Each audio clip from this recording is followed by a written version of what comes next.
Bonjour à tous, je m'appelle Julie et je suis votre professeure de français.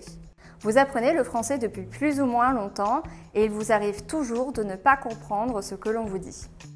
Et votre seule façon de répondre, c'est de dire « un ». « Un » est souvent utilisé pour deux utilisations.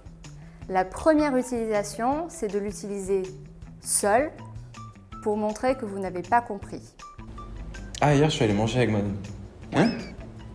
La deuxième utilisation, c'est de l'utiliser à la fin d'une phrase pour demander l'approbation, l'appréciation d'une autre personne.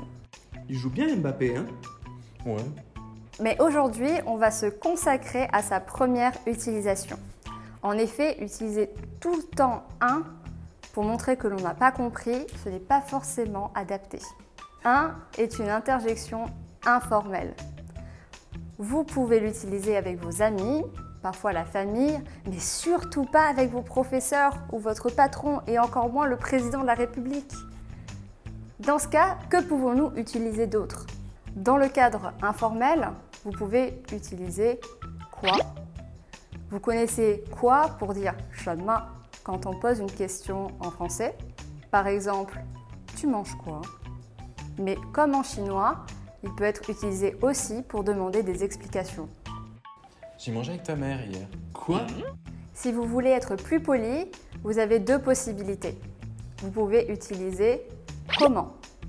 Qu'est-ce que tu fais, hein? Quoi? On dit pas quoi, on dit comment. Oh. Et la deuxième, c'est « pardon ». Mais attention, parfois ces expressions peuvent, selon le ton de la phrase, se transformer en phrase passive-agressive. Non, mais tu mérites pas ta copine. Hein. Pardon? Mais pourquoi tu dis ça? Enfin, si vous n'avez pas compris une phrase, le plus courtois et le plus simple reste l'utilisation de la phrase « tu peux répéter s'il te plaît » ou « vous pouvez répéter s'il vous plaît ». Racontez-nous si vous avez déjà eu l'expérience de ne pas comprendre les propos d'un francophone en partie commentaire. N'oubliez pas d'aimer la vidéo, de la partager, de vous abonner et d'activer la cloche de notification. Sur ce, soyez gentils et à la semaine prochaine!